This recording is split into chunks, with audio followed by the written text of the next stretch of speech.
The first time I saw my husband in handcuffs, he still tried to smile at me.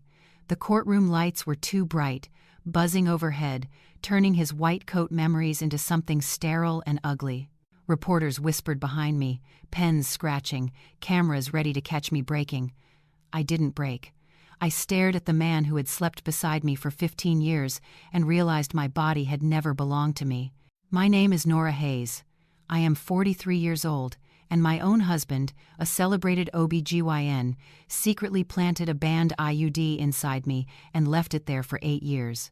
Everyone thought this was one tragic medical case, one bad man caught, but what they didn't know was that my story had started long before that day.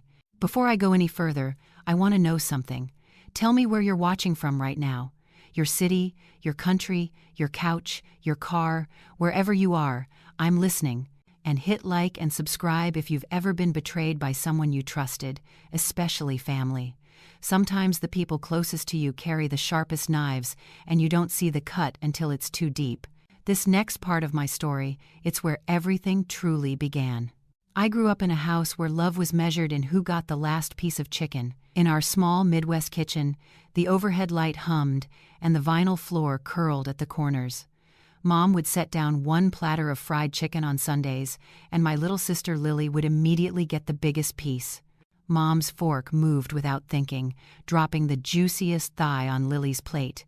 By the time the platter came to me, all that was left was a dry wing, a few crumbs, and the grease stain on the doily underneath. "That's plenty for you, Nora," Mom would say. Not unkind, just automatic. I was the older one, the sturdy one. The one who didn't need as much. Dad would lean back in his chair, beer bottle sweating in his hand, and ask Lily about her art class, her latest drawing, her latest drama.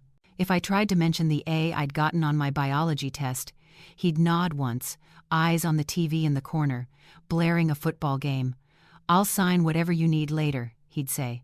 "Pass the salt, kiddo." I learned early that wanting attention looked needy, so I got good at shrinking myself. At swallowing things, at telling myself it was fine. I didn't know it then, but that habit would matter later. By high school, I was the kind of girl teachers loved and boys overlooked. I ran the yearbook, tutored half the football team, worked weekends at the grocery store.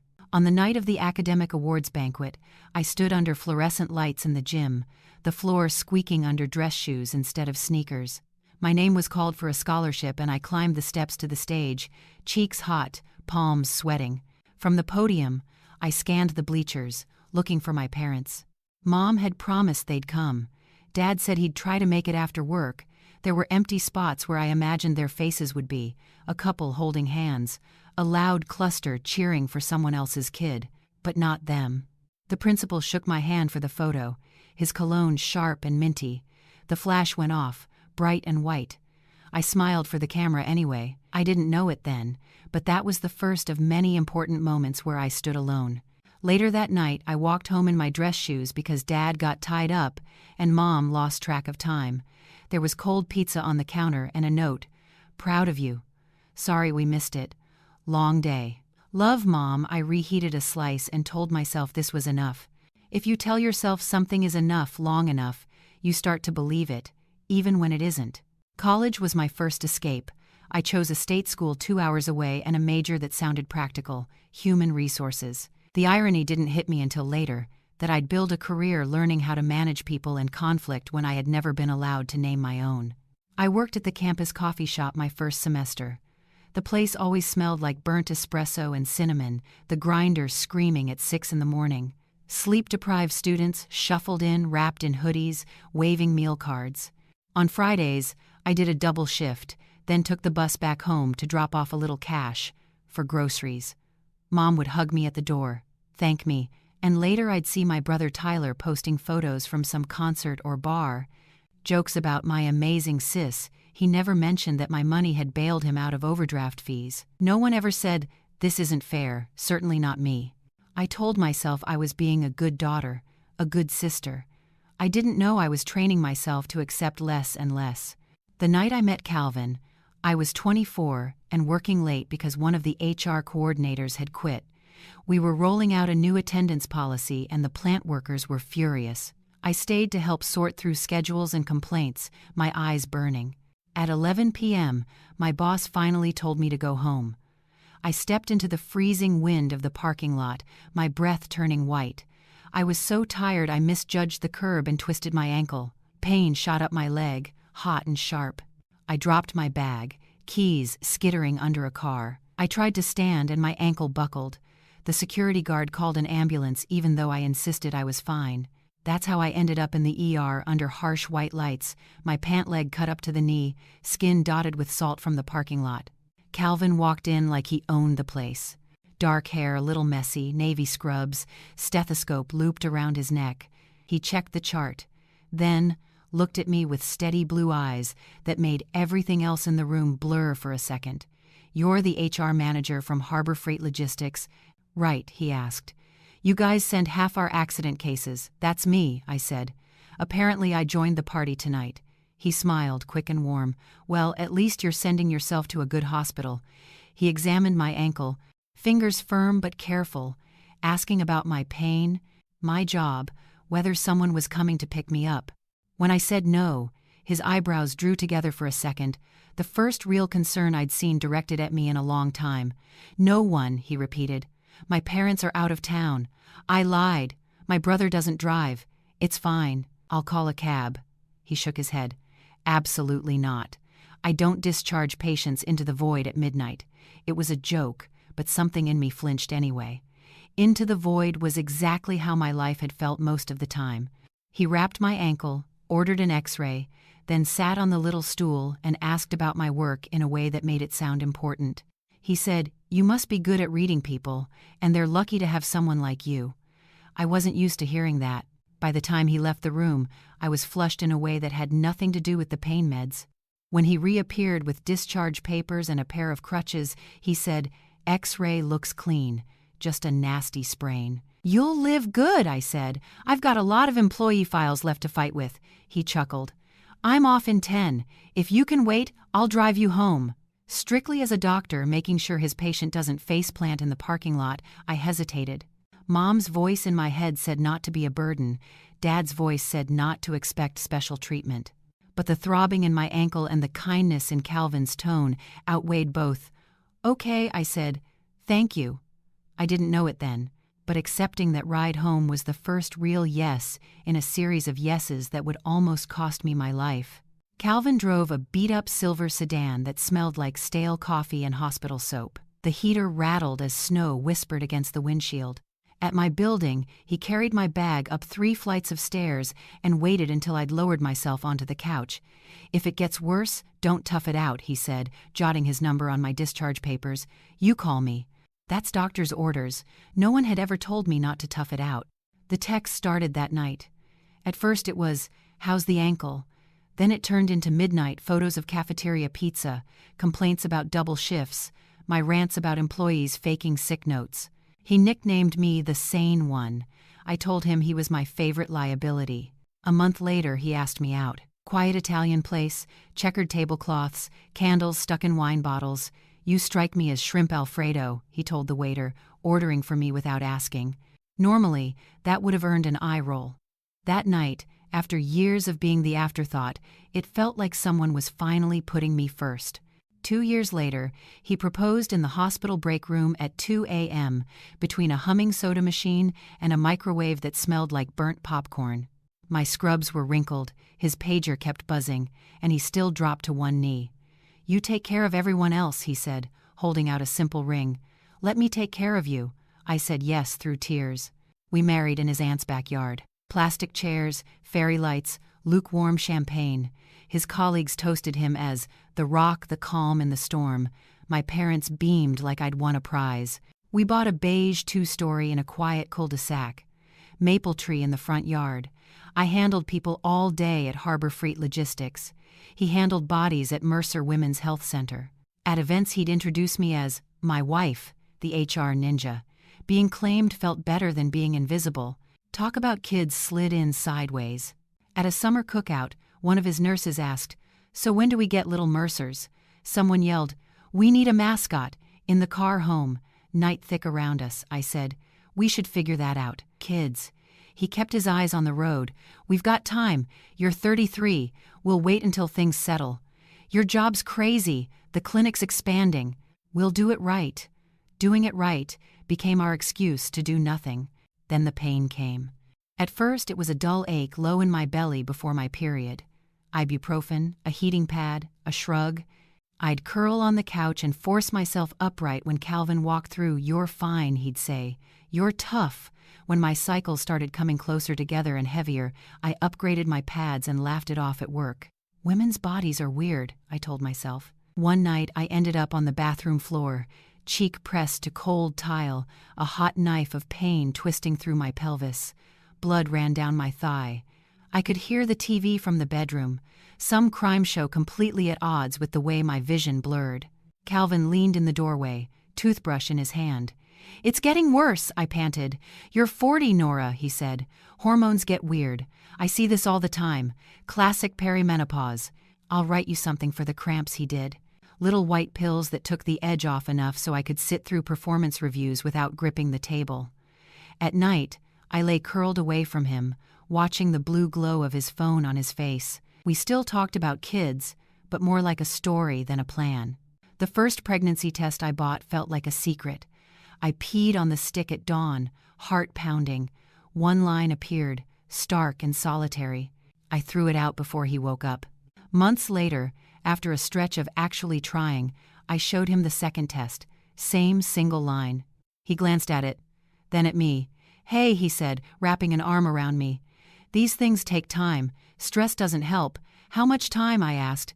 He kissed my forehead. "Trust me, okay?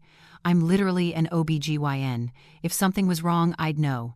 He drew blood to check my levels in his office one afternoon. Tourniquet, swab, needle, tube. He sealed the vials, stuck them in a bag.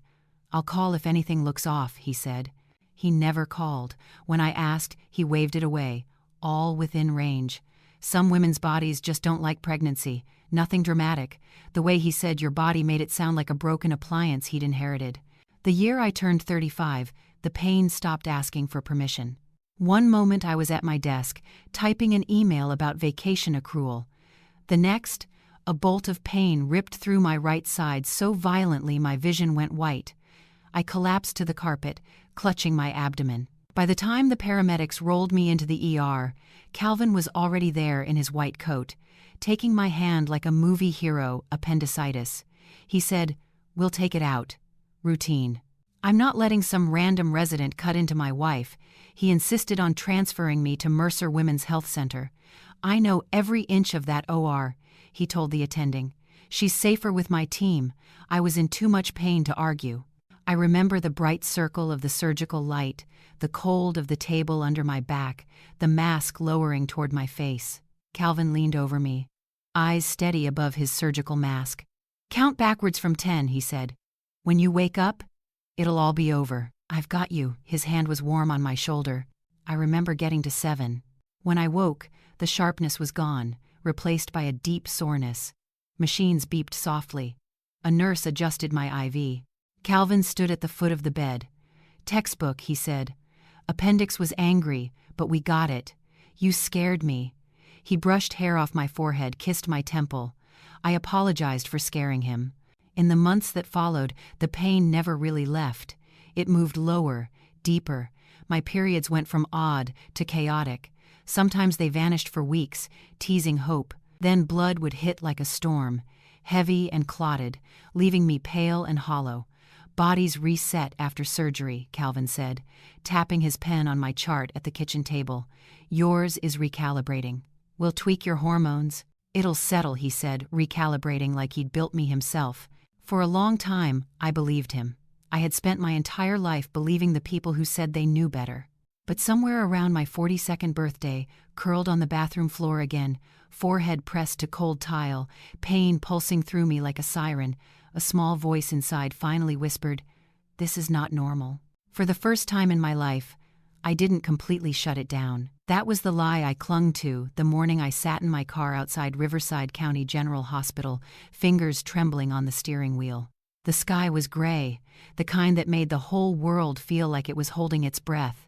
I wasn't supposed to be there. Calvin thought I was at a book club meeting. I didn't even belong to one. Inside the hospital, everything smelled like antiseptic and vending machine coffee.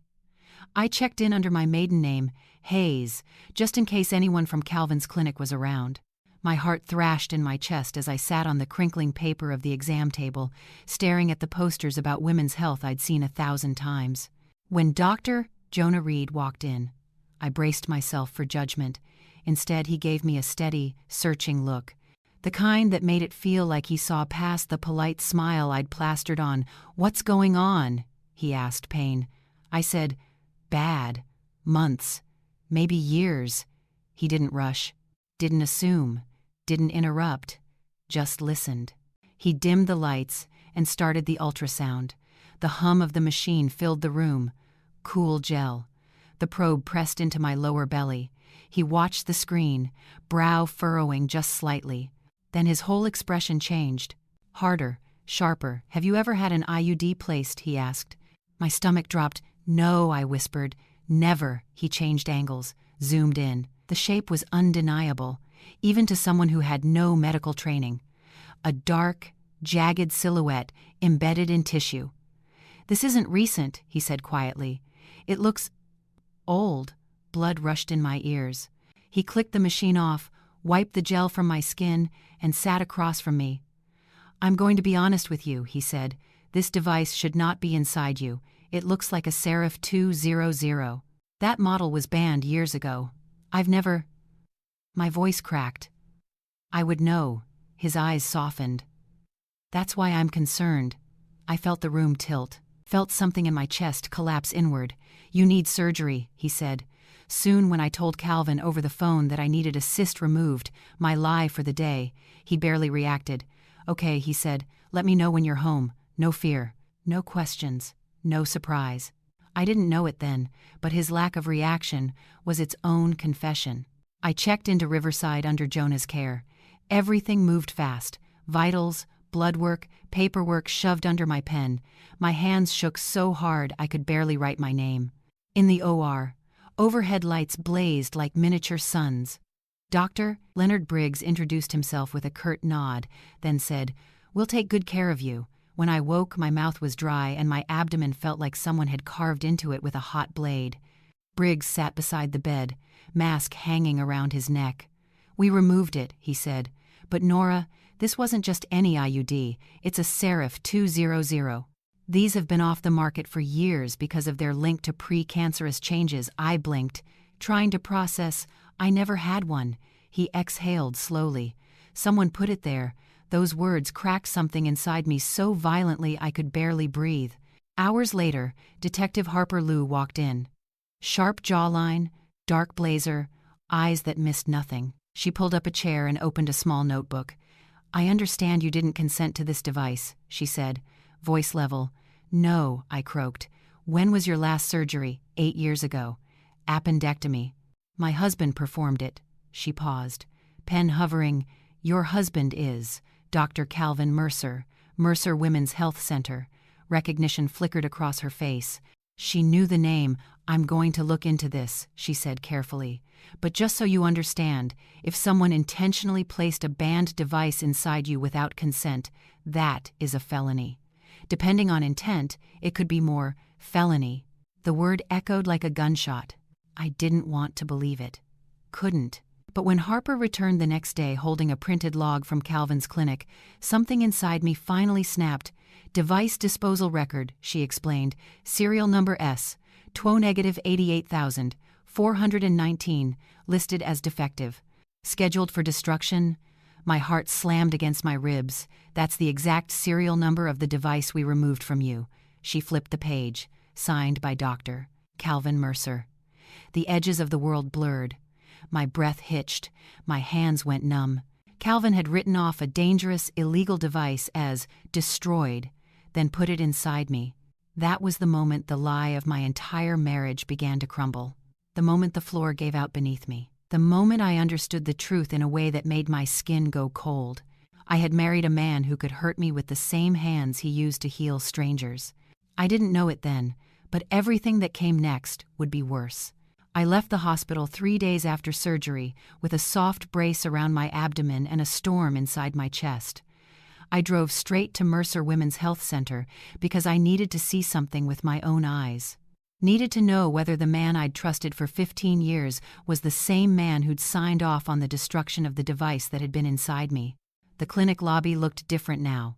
Too bright, too clean, like a set meant to disguise something rotten. I signed in under Nora Hayes, ignoring the receptionist's frown, and walked the hall I'd walked 100 times as the doctor's wife. Calvin's office smelled like cedar and antiseptic. His diplomas lined the walls, smiling patients framed on shelves. A curated life. A curated man. I opened the drawer where he kept unfiled charts, then the cabinet where he stored pharmaceutical samples. Nothing. Then the safe. Combination 061704. His mother's birthday, the woman he valued above all else. Inside, financial records, surgical logs, and a thick binder labeled Device Disposal. My pulse hammered. I flipped through, pages crackling beneath my fingers, until I saw it. Serif 200. Serial number S-88419. Marked defective, destroyed. Signed by Calvin in his looping script. Something inside me twisted rage, grief, disbelief, all tangled together. The office door opened behind me. I spun around.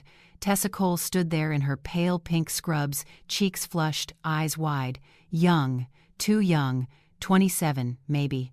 A thin gold ring glittered on her right hand, simple, delicate, painfully familiar. "Nora," she whispered. "What are you doing here?"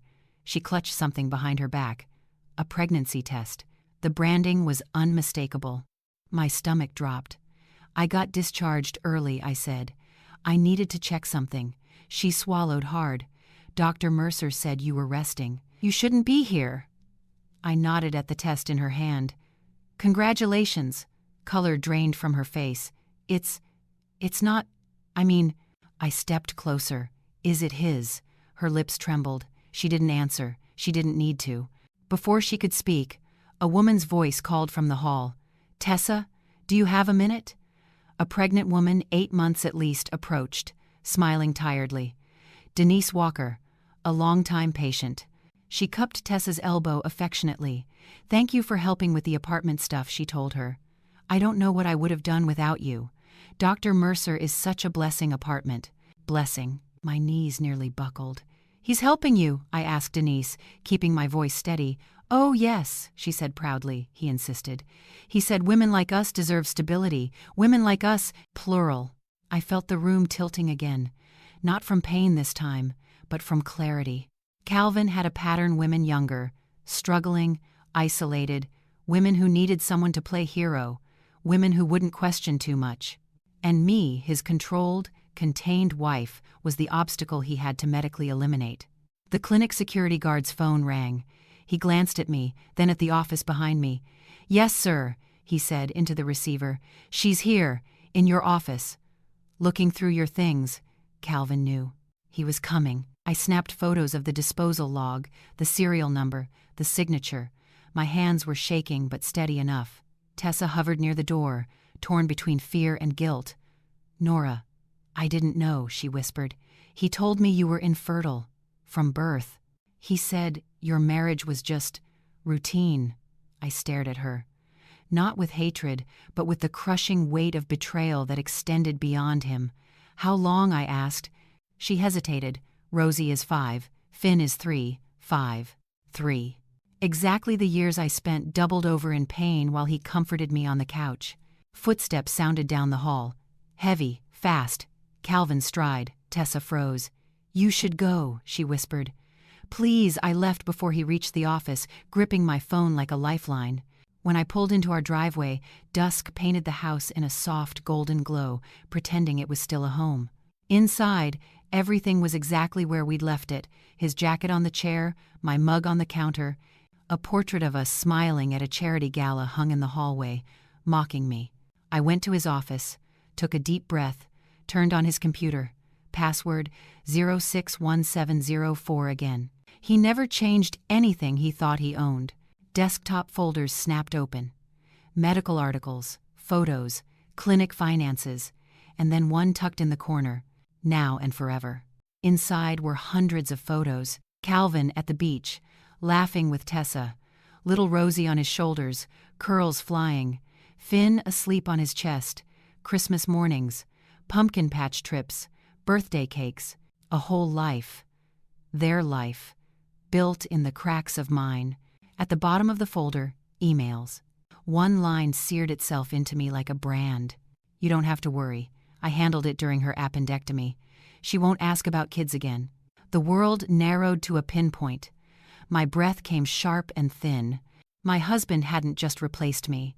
He had removed me, surgically, permanently.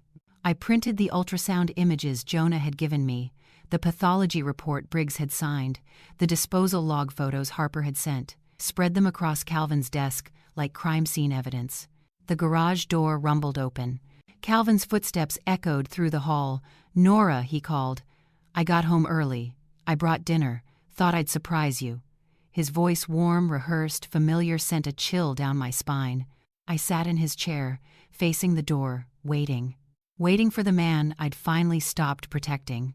Calvin stepped into the office doorway with a takeout bag dangling from his hand, the smell of garlic bread drifting in behind him.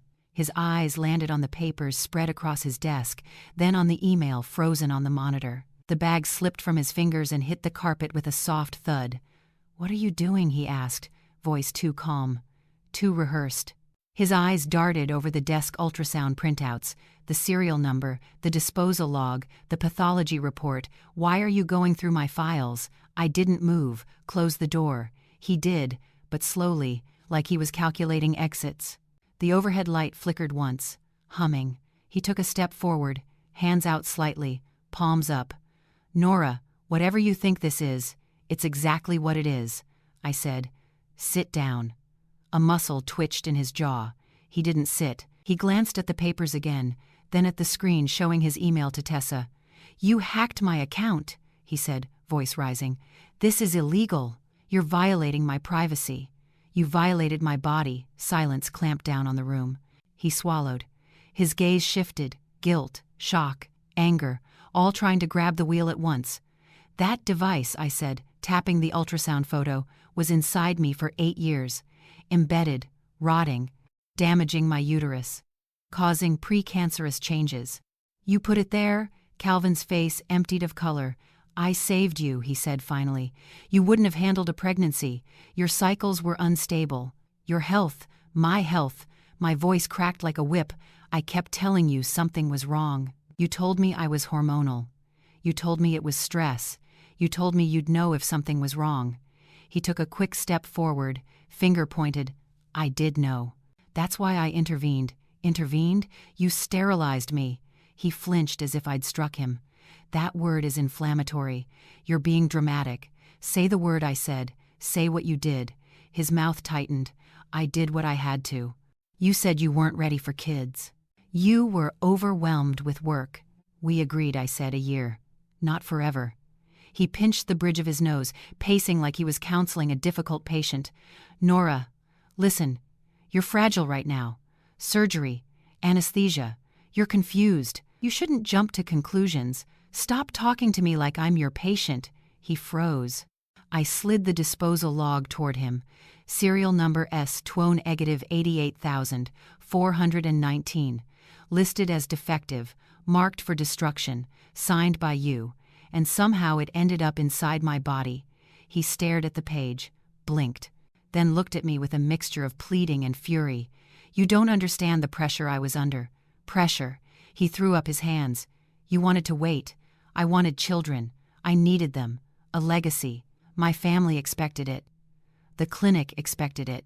Every surgeon with my credentials. You had children." His breath hitched. I stood, Rosie. Finn, his face contorted. "That's not, it's complicated. You built a family with her," I said. "Trips, holidays, an apartment, and you plan to, what? Keep me sick until I stopped asking questions." He stepped toward me, voice low, desperate. "I was going to tell you." Eventually, when I whispered, "after the cancer," he stiffened. I reached for the printed pathology report and held it out to him. "Stage 3 dysplasia. Do you know what that means?" "Of course you do." He didn't take the paper. I watched his shoulders rise and fall, breath sharp, trying to pivot, trying to reclaim the narrative the way he always had. Then his expression changed. Hardened. "You're blowing up our lives," he said quietly. "Over what?" "A medical decision you weren't equipped to make." A laugh tore out of me, raw, humorless. "You think this is about a disagreement? You committed a felony." He stepped closer again, this time fast, reaching for the papers, maybe for my arm, I couldn't tell. I jerked back, stumbling into the edge of the desk. Pain shot through my abdomen. "Fresh from surgery, Nora," he said, breath hitching. "Stop making this worse than it is. It's attempted murder." He lunged for the folder.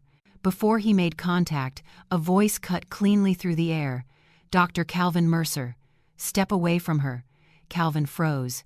His head whipped toward the doorway. Detective Harper Liu stood there, badge up, 2 uniformed officers behind her. The red and blue bleed of patrol lights flashed through the frosted window, coloring the room in violent pulses. Calvin lifted his hands slowly. "Detective Liu, this is a misunderstanding." Harper's expression didn't move. "You are under arrest for aggravated battery, medical assault, evidence falsification, and suspicion of attempted homicide." "You can't be serious," he snapped. "She's unstable." She broke into my files. She hacked. "You confessed in your own emails," she said. "Let's not add obstruction to the list." Behind her, footsteps pounded the hall. Tessa burst into view, breathless, tears streaking her face. "Calvin," she cried, "they said the police were here. What's happening? You told me." Her eyes landed on me, on the papers, the photos, the email, and she crumpled, both hands flying to her mouth. "You told me she was barren," she whispered. "You told me you never touched her medical decisions. You said," her voice cracked, "you said she was broken." Calvin shot her a look sharp as a blade. "Tessa, not now," but she kept talking, spilling truth like a dam bursting. "You put that thing in her. You bragged about how you solved the problem. You said she wouldn't bother you about kids anymore. I didn't know. I didn't know." Harper's officers moved in, cuffing Calvin's wrists behind him. He tried to twist away, eyes wild. "Nora," he said, voice breaking for the first time. "Please, you're my wife." I stepped back. "You were never my husband," I said. "Just the man who played the part." Harper nodded to the officers. They began to pull him toward the hall. He fought, twisting his shoulders, face red with rage. "You think they'll believe you," he spat. "You think anyone will take your word over mine." I looked at the desk, at the photos, the logs, the email. "I don't need them to believe me," I said. "I just need them to see you." The officers dragged him out.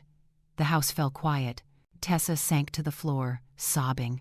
I stood in the wreckage of the life I'd built, surrounded by documents, lies, and the echoes of a man who had convinced me for years that I was safest in his hands. But as the last flash of police lights faded from the window, one truth settled inside me. I had survived him.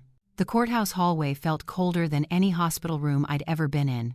Marble floors, echoing footsteps, voices bouncing off high ceilings.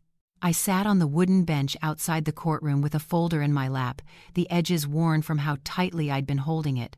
Inside were the very things Calvin spent 8 years trying to bury.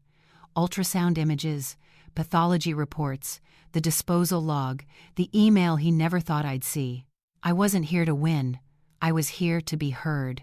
When the bailiff opened the door, I walked in with slow, even breaths. The courtroom smelled like old paper and floor polish, the kind of scent that made everything feel permanent. Calvin sat at the defense table in a crisp navy suit, hair neatly combed, the kind of image that once comforted patients. His hands were free today, no cuffs, but he wasn't free. Not anymore. He didn't look at me. Judge Mariah Cortez presided, her expression carved in stone. She read the charges in a steady voice. Aggravated battery, medical assault, evidence tampering, intent to cause bodily harm. Each word echoed, landing like stones in the quiet room. The prosecution began with Jonah. He stepped onto the witness stand in his hospital scrubs, still smelling faintly of sanitizer, calm as a tide. He described the ultrasound, the shape of the device, the impossibility of it being placed accidentally. He pointed to the screen where a blown-up image of the Seraph 200 appeared, jagged and unmistakable. Next came Dr. Briggs. He walked jurors through the surgery, The removal, the damaged tissue, the pathology findings. His voice shook once, only once, when he said, "No competent physician would leave this inside a patient. Not for a day, certainly not for 8 years. Then Harper, she held up the disposal log like a live wire. She explained the forged signature, the device marked destroyed, the financial transfers, the pattern of secrecy. Calvin's jaw tightened with every word. Finally, Tessa. She was shaking when she took the stand. Her voice cracked as she admitted the truth, that Calvin had lied to her too, that he'd sold her a fantasy built on deceit, that he'd told her I was broken, that he'd bragged about taking care of the problem permanently. Every sentence cut through the courtroom like a scalpel. And then it was my turn. I stood, walked to the witness box, sat slowly, careful of the lingering ache in my abdomen. The bailiff swore me in. The prosecutor asked Mrs. Hayes, "Do you remember the moment you realized what had been done to you?" "Yes," I said. My voice sounded calmer than I felt. It was the first time in my life that silence hurt more than any scream. I described the pain.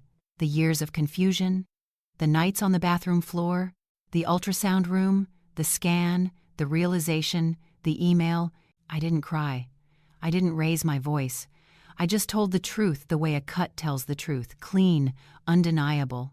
When I finished, the room was so still I could hear the fluorescent lights buzz. The defense attorney rose to cross-examine, but Calvin put a hand on his arm, stopped him. Something in his face had crumbled. Maybe for the first time, he understood there was no way back. Judge Cortez called for a recess. As I stepped out into the hallway, Jonah appeared beside me. Quiet, steady. He didn't touch me, just stood there like a lighthouse in a storm. "You did it," he said softly. I nodded, breath shaking. But deep inside, something colder and sharper settled in place. The trial was only the beginning. Everything Calvin tried to hide was now out in the open, and the world would see exactly what he'd done. He thought he had destroyed me. He thought he had written the ending. He was wrong. They hadn't broken me. They had given me the one weapon I needed. If you've ever felt like the outsider in your own family, you already understand the quiet kind of pain that changes a person. My life didn't end in that courtroom. It shifted, slowly, cleanly. I started physical therapy, went back to work, and let myself rebuild without apology. Jonah stayed, not as a savior, but as someone who walked beside me. Months later, I met Lila at a foster event, a shy 6-year-old with wide eyes who reached for my hand like she'd been looking for it her whole life. I'm still healing, still learning, but I'm not afraid anymore. If you've ever felt overlooked, silenced, or betrayed, subscribe. This story isn't over.